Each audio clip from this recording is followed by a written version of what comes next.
Opérationnel depuis le 19 décembre 2013 en remplacement de la force multinationale de l'Afrique centrale, la FOMAC, jusque-là déployée depuis quelques années pour aider à mettre un terme aux violences et à l'instabilité chronique en République centrafricaine.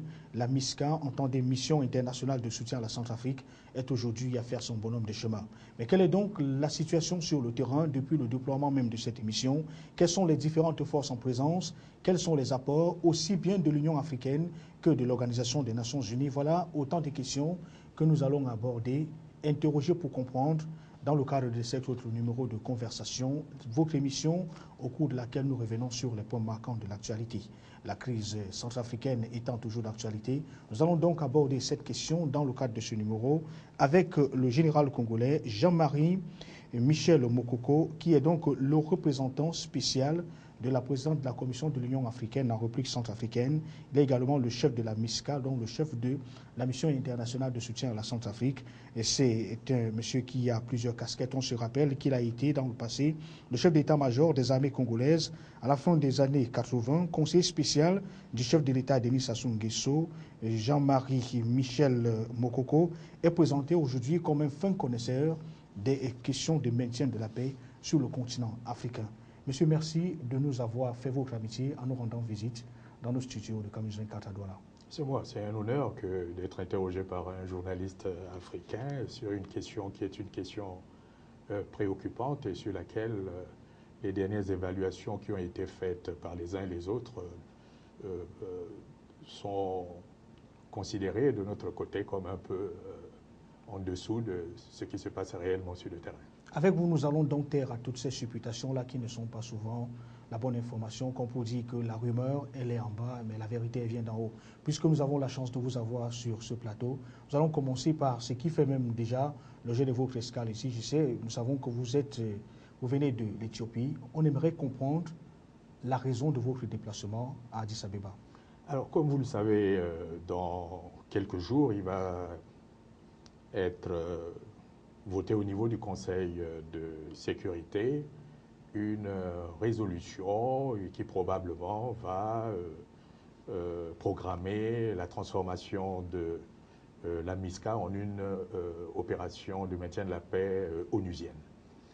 Nous avons déjà effectué une visite à New York où nous sommes allés participer à des consultations pour pouvoir déboucher justement sur la rédaction de cette nouvelle résolution qui irait dans le sens de ce que j'ai dit.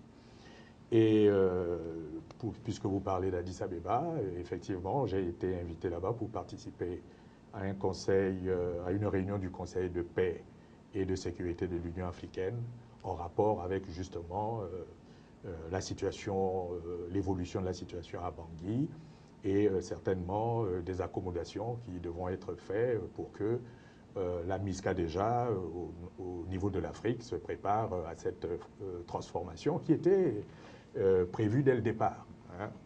Et parlant justement du départ, on sait qu'au début de la mission, le 19 décembre 2013, la force africaine qui comptait environ 5400 hommes qui tenaient en ce moment-là sur environ 4500 personnes, projetait donc de passer à 6000 en février 2014. Où est-ce qu'on en est aujourd'hui? Donc en fait, je vais peut-être vous corriger un peu.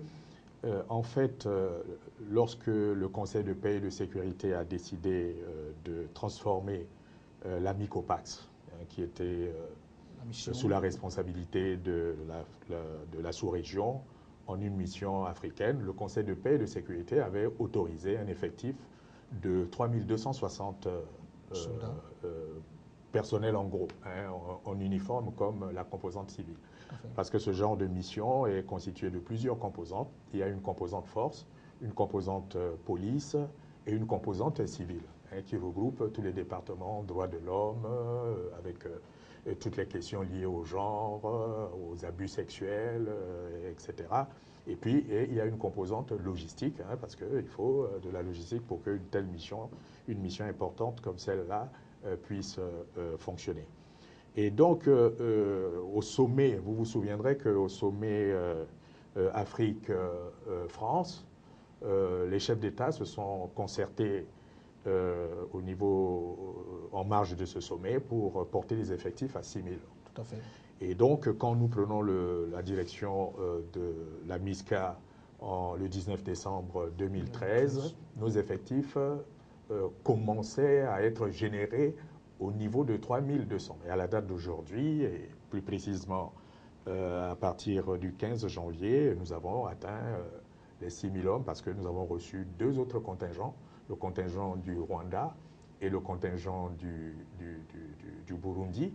Et puis, dans les jours qui vont suivre là, nous aurons un autre contingent qui va s'ajouter, celui de la RDC, qui est déjà là, mais qui n'a pas encore été totalement engagé, tout simplement parce que ce contingent n'a pas subi les inspections de pré-déploiement selon les normes africaines. Mais sinon, ce troisième contingent est déjà à Bangui et une partie de ces unités a déjà été projetée dans le secteur qui a été retenu pour la RDC. Donc aujourd'hui, nous avons atteint les chiffres de 6 000 hommes. Bien, nous allons continuer le temps donc de continuer dans cette émission. On rappelle aux téléspectateurs qui viennent juste de se positionner devant leur petit écran que l'émission, c'est Conversation, c'est le rendez-vous au cours duquel nous revenons sur les points marquants de l'actualité. La question centrafricaine étant toujours au devant de l'actualité, nous sommes donc avec sur le plateau le général Jean-Marie Michel Mokoko, qui est donc le représentant spécial de la présidente de la Commission de l'Union africaine en République centrafricaine. Il est également le chef même de cette émission de maintien de la paix en République centrafricaine, s'il faut le dire ainsi. Il faut dire que quelques semaines seulement après le début de cette opération, on a subi, on peut parler de cette secousse qu'il y a eu dans les rangs de la MISCA, notamment le retrait des soldats de l'armée tchadienne. Qu'est-ce qui a suscité ce retrait? Non, ça encore, vous avez été induit en erreur. L'armée tchadienne n'a pas été retirée de la mission internationale de soutien à la Centrafrique. Le Tchad, comme les autres contingents que nous avons hérités de l'ancienne MICOPAX, continue à figurer dans les effectifs de la mission internationale sous conduite africaine. Je pense que la confusion est née du fait que nous avions commencé à faire notre déploiement à l'intérieur parce qu'il n'y avait pas que Bangui, même si Bangui au départ a constitué un point très difficile. C'était quand même la capitale, il fallait la stabiliser le plus rapidement possible. Et compte tenu de ce qu'à l'intérieur aussi, et parce que notre mission couvre aussi l'ensemble du territoire centrafricain, nous avions donc sorti certains de nos contingents pour les affecter à des secteurs qui avaient déjà été planifiés par le commandant de la force. Donc si il y a eu cette confusion, les gens pensaient que le fait que certains contingents aient été retirés de Bangui pour rejoindre leur zone de déploiement, planifiée par le commandant de la force, a pu faire croire que les Tchadiens ne faisaient plus partie de la mission. Les Tchadiens sont bel et bien, et actuellement, ils occupent leur secteur dans la partie nord du pays. Vous parliez tantôt de près de 6 000 hommes, ou alors plus de 6 000 hommes qui sont actuellement déployés en République centrafricaine. Qui est à l'ouest, qui est au nord, au centre? Bref, comment est-ce que vous êtes déployés sur le terrain quand on sait qu'il y a également cette forte présence française? Et c'est ça qui fait l'originalité d'une mission africaine. Vous savez que la mission africaine est venue s'adosser sur la mission de la sous-région, la FOMAC, pour parler de la force qu'elle constituait. Et pour nous, d'après la planification qui a été faite par le commandant de la force, le problème centrafricain, si vous voyez toute cette solidarité de la région et par-delà la région de l'Afrique, n'est pas seulement un problème parce que le Centrafrique, dans cette affaire, est le pays malheureux par qui arrive cette situation. Mais cette situation intéresse toute la sous-région. Et c'est pourquoi vous avez vu que nos chefs d'État, les chefs d'État de ces régions ont fait, alors que, bon, nous avons chacun nos problèmes, ont fait les sacrifices immenses et ils portent ce problème-là à bout de bras depuis pratiquement 2 décennies. Alors, pour vous répondre simplement, c'est en coordination avec les pays de l'Afrique centrale qui ont des frontières avec la République centrafricaine, qui a eu une coordination avec les chefs d'état-major de façon que nous puissions, tout en étant une mission spécifique, nous adosser aux autres forces de ces pays. Et c'est comme ça que à l'ouest, vous avez par exemple le contingent camerounais et qui se trouve là-bas, parce que nous pouvons, en coordination avec la République fédérale du Cameroun, si nous avons... Pardon?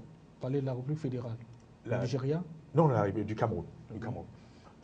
La République unie, je crois. C'est comme ça. C'est la République du Cameroun. Du Cameroun, voilà. La République du Cameroun. On est devenu une république depuis 1984. D'accord, merci. Alors, donc, si nous avons des problèmes du côté centrafricain, nous pouvons nous adosser sur les forces camerounaises qui ont la responsabilité de veiller à la surveillance de cette frontière-là. Et la même chose pour le Congo au sud, la même chose pour la RDC dans la partie sud. Mais il faut dire qu'aujourd'hui, l'un des gros problèmes, au-delà donc de cette mission qui est fortement déployée sur le terrain, il y a cette cohabitation également. Je voudrais que vous nous parliez un peu de cette cohabitation sur le terrain entre les forces de la MISCA et les forces Sangari. Parce que au moment de déploiement, on se retrouve quand même que les deux sont partis pour une mission de paix, mais jusque-là, il y a des exactions qui continuent. D'un côté, c'est les anti-Balaka, de l'autre, c'est les éléments de la Séléka. Comment est-ce que vous opérez sur le terrain? Non, en ce qui concerne, nous sommes deux forces qui sont différentes. Il y a la force française, il y a la force africaine, mais qui concourent pour le même objectif. Tout à fait. Et dans l'esprit de la résolution 2127, qui met en place ces deux forces, la mission principale revient à la MISCA, mais qui est soutenue et appuyée par la force française appelée Opération Sangari. Quand vous êtes deux forces et que vous opérez sur un même théâtre, que vous visez le même objectif, pour schématiser, on peut avoir trois types d'actions. Ou chaque force à un secteur bien précis mène une opération individualisée, ou alors c'est des opérations conjointes, ou alors c'est des opérations en soutien. C'est-à-dire que, par exemple, la MISCA est engagée et a besoin du soutien, par exemple aérien, de la force Sangaris. Alors, toutes ces opérations, qu'elles soient individualisées, qu'elles soient conjointes et qu'elles soient en appui, sont toujours coordonnées. C'est-à-dire que les deux états-majors, les deux commandants, les deux généraux qui commandent ces opérations, selon qu'ils s'engagent dans tel type ou tel autre type d'opération, ils sont obligés, leurs états-majors sont obligés de coordonner. Donc il y a une parfaite coordination entre l'état-major de la MISCA et l'état-major de l'opération Sangaris. Alors maintenant, vous parlez des anti-Balaka et des Séléka. Bon, lorsque nous sommes arrivés, le danger principal, c'était les Séléka. Oui. Notre effort dans Bangui et à l'intérieur du pays a consisté à neutraliser les Séléka. On a commencé par la méthode douce parce que bon, on ne vient pas dans un pays pour nécessairement commencer par le coup de feu. On a regardé les rapports de force et on a convaincu les Séléka sur le fait que ça ne servait à rien, qu'ils se lancent dans une aventure et qui risquerait de leur coûter cher. Et on n'était pas venu pour ajouter au malheur des Centrafricains d'autres malheurs. Les Séléka ont compris que l'intérêt pour eux, c'était d'accepter dans un premier temps ce que nous avons appelé des mesures de confiance, de stocker les armes et de se cantonner. Mais ça, il s'agissait des Séléka que nous considérions comme étant des Séléka réguliers, répertoriés par le gouvernement de M. Djotoja. Mais comme vous savez, dans ce genre de problème, lorsque un pays rentre dans ce qu'on peut considérer comme du désordre, il y a des appels d'air. Il y a donc d'autres Séléka avec un État qui était déstructuré parce que si le président Djotoja est sorti du pouvoir, c'est parce qu'il n'avait pas pu ramener la paix, remettre l'ordre dans ce pays. Et il y a eu donc un appel d'air d'autres qui se sont présentés comme étant des Séléka. Et une fois que nous avions cantonné ceux qui étaient réguliers, nous nous sommes mis dans la mission, dans notre mandat qui consistait à désarmer les Séléka irréguliers. Tout à fait.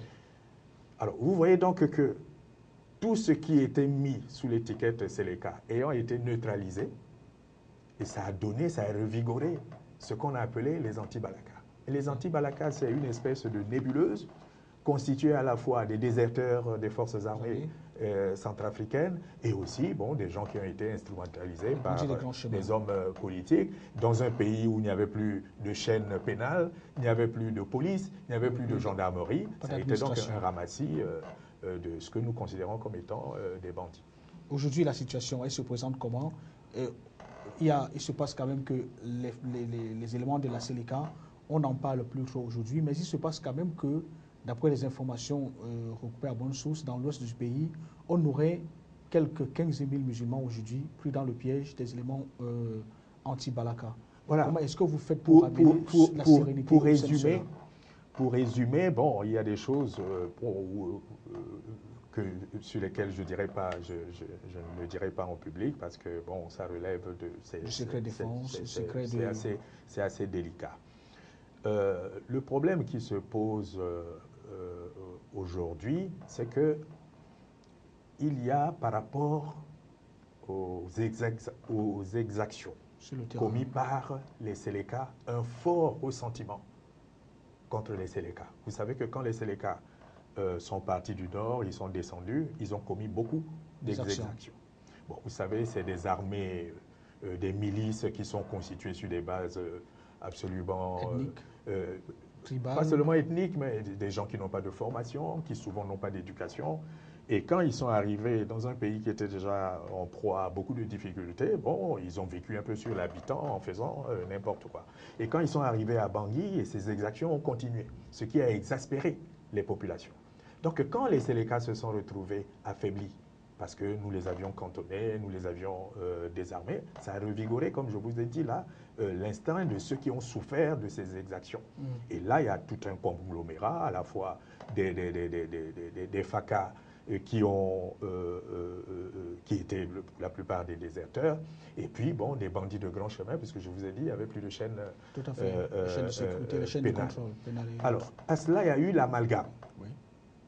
On a commencé d'abord par s'attaquer aux Séléka, parce que c'était eux qui avaient perturbé le pays.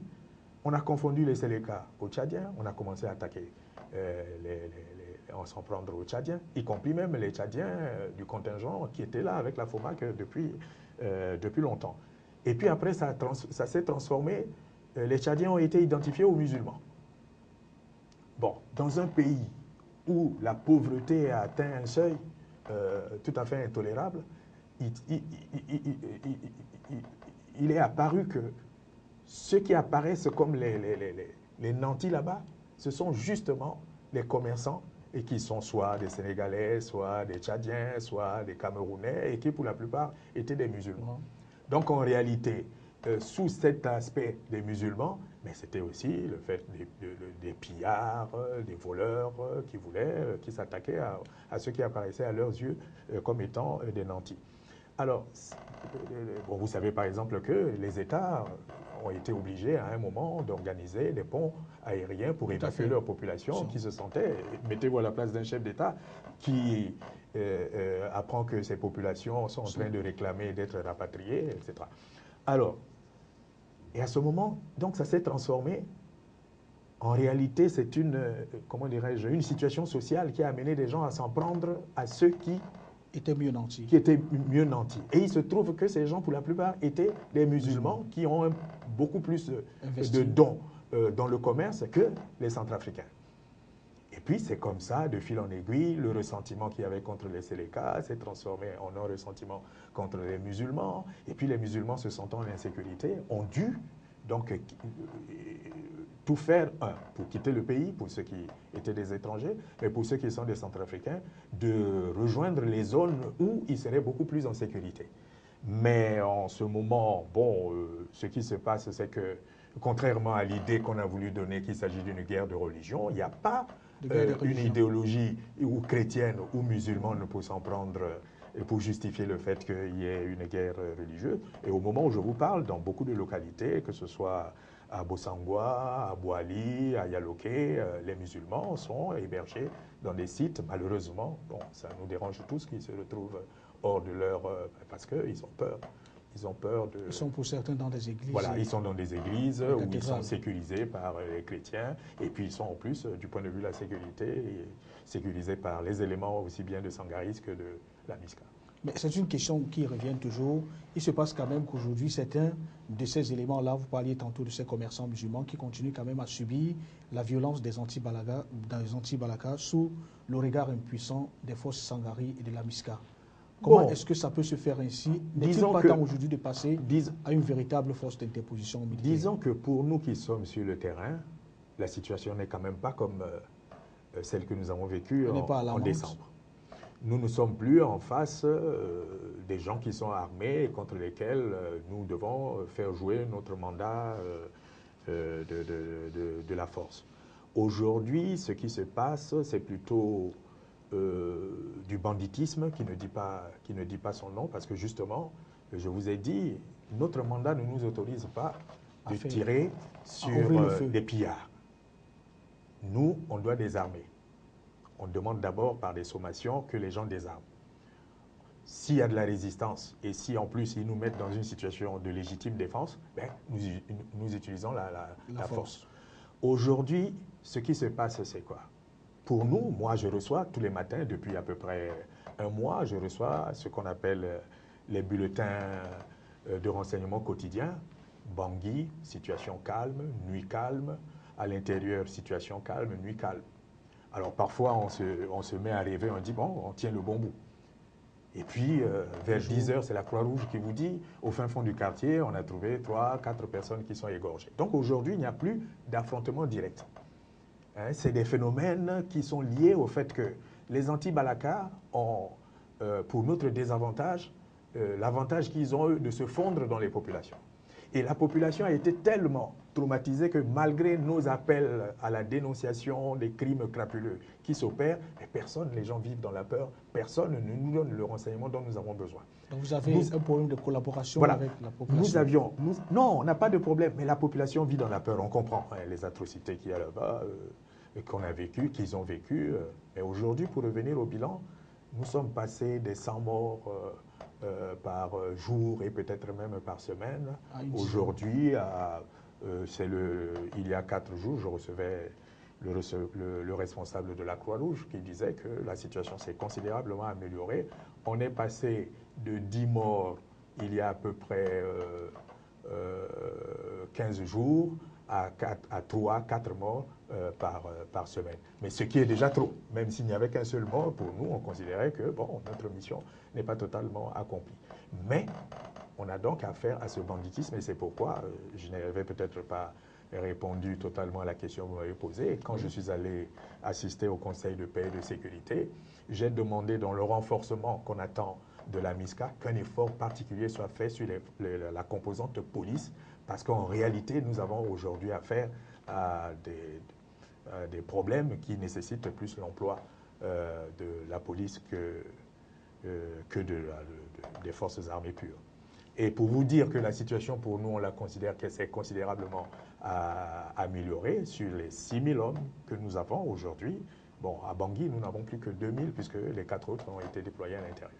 Bien, nous allons donc continuer. C'est pour moi la dernière ligne droite de cette émission. Il faut dire que la venue de la MISCA à Bangui coïncide également avec la mise en place de ce régime intérimaire.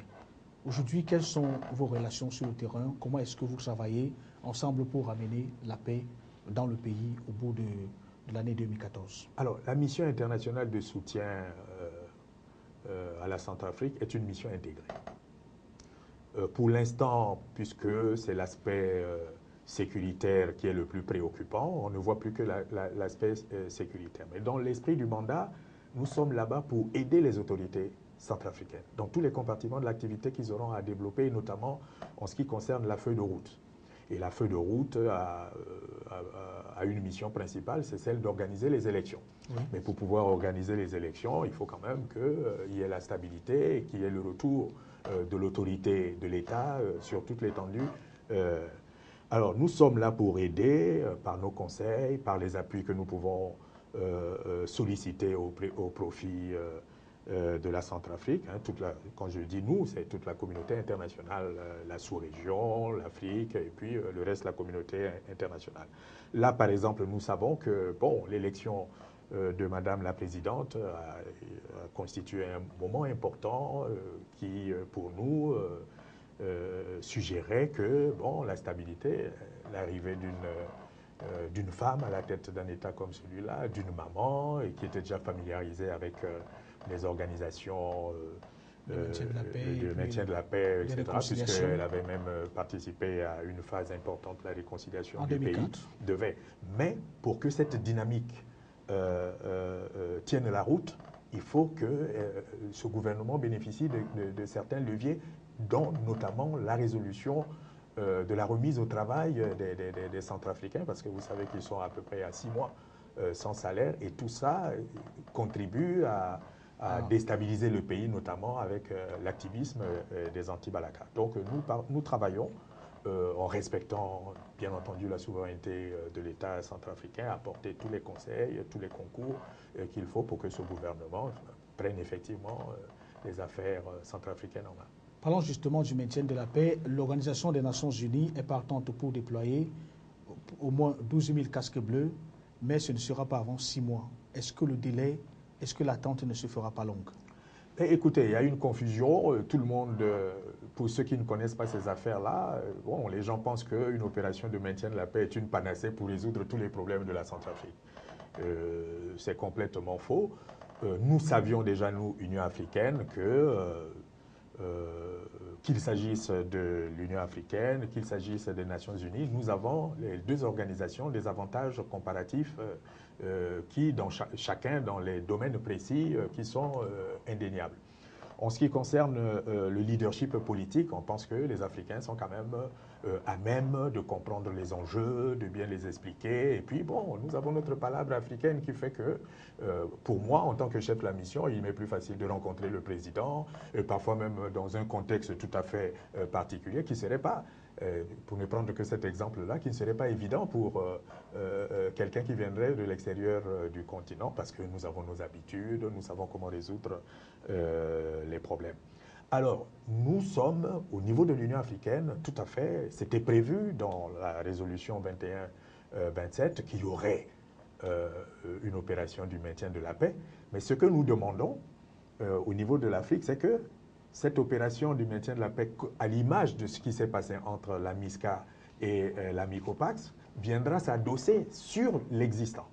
Mais pour que cette mission ait des chances de réussir, il faut donner tous les moyens pour faire une fondation solide sur laquelle cette mission du maintien de la paix viendra s'adosser, parce que les troupes, l'essentiel de ces troupes proviendront de la MISCA. Oui. De la MISCA. Donc, il n'y a vraiment pas de contradiction. Évidemment, une opération des Nations Unies qui sera aussi une opération multidimensionnelle. Il y a donc tous les aspects du monitoring concernant les droits de l'homme, tous les abus, etc., qui existent déjà dans la MISCA. Et puis, il y a tout le programme lié à la feuille de route qui a été proposée par la sous-région et qui a été adoptée par le gouvernement centrafricain, qui aura donc le retour à la normalité, la stabilité, l'organisation des élections pour qu'ils sortent de là des institutions obtenues à la base des élections crédibles, dont les résultats ne seront contestés par personne. Et puis ensuite, il y a tous les programmes post-conflit de reconstruction du pays. Et dans ces domaines-là, il est indéniable que les Nations Unies ont beaucoup plus de moyens que, par exemple, l'Afrique. Donc, il n'y a pas de contradiction qu'il y ait. Mais pour mettre ces opérations de maintien de la paix en place, il faut des délais. Bien. Voilà donc qui nous conduit au terme de cette émission. Et ce fut tout simplement un plaisir. Mais avant de partir, s'il y avait un vœu ou un appel à lancer à l'ensemble des présidents africains aujourd'hui pour qu'on prenne au sérieux la situation en République centrafricaine, vous qui êtes le chef de la mission, quel est le message que vous lanceriez à l'ensemble de la communauté africaine? D'abord, il faut que les Africains parlent le même langage. Parce que ce qui arrive au Centrafrique aujourd'hui peut arriver à un autre pays. Et je vous ai dit, par exemple, que toute la sous-région s'était mobilisée au chevet du Centrafrique parce qu'ils savent que si le verrou du Centrafrique saute, ben, le Cameroun sera affecté, le Congo sera affecté, le Gabon sera affecté. Deuxièmement, ça fait depuis plusieurs années que l'on parle de l'architecture de paix en Afrique. Bon, on constate aussi que pour mettre en œuvre cette architecture, souvent nous avons besoin des concours étrangers, et ce qui restreint la marge de manœuvre de l'Afrique. Donc il faut que l'Organisation de l'Union africaine joue de son influence pour que les Africains eux-mêmes prennent conscience que pour résoudre les problèmes de paix, on n'a pas besoin d'aller frapper à une autre porte, que les Africains seraient en mesure de le faire. Par exemple, ce qui se passe en Somalie. En Somalie, vous n'avez pas de troupes autres qu'africaines là-bas. Or, la situation, vous avez vu aussi que d'autres pays hors de l'Afrique ont tenté d'aller en Somalie, mais ils n'ont pas fait long feu. Aujourd'hui, c'est difficile, mais on commence à voir des résultats. Mais le problème de l'Afrique, c'est que souvent, l'Afrique a des combattants. Par exemple, je vous dis, il n'y a pas beaucoup de soldats de mission de la paix qui accepteraient de venir mourir pour le Centrafrique. Mais là, les Africains, ils meurent. Les Africains ils meurent pour le Centrafrique. Donc déjà, rien que de ce point de vue-là, nous avons un avantage comparatif indéniable. Il y a plein d'Africains qui meurent en Somalie. On a vu des grandes puissances aller en Somalie. Quand ils ont commencé à avoir des pertes, ils ont plié bagages, ils sont rentrés. Très bien. C'était donc le chef de la mission de la MISCA en République centrafricaine, le général Jean-Michel Marie Mokoko, qui est également le représentant spécial de la présidente de la Commission de l'Union africaine en République centrafricaine. Monsieur mon général, pour rester dans le jargon militaire, ce fut un plaisir de vous avoir sur le plateau de Kamzo. Mais c'est moi qui vous remercie de m'avoir donné l'occasion de donner une petite visibilité de l'Union africaine au Centrafrique. Très bien. Merci donc, mesdames, messieurs. C'était un plaisir. Au plaisir donc de vous retrouver dans le cadre d'une autre émission qui fera certainement le temps, l'évolution même, la situation sur la Centrafrique. Ce sera encore avec un plaisir de vous avoir. D'ici là, restez scotchés sur le programme de Kamzo 4. Bonsoir.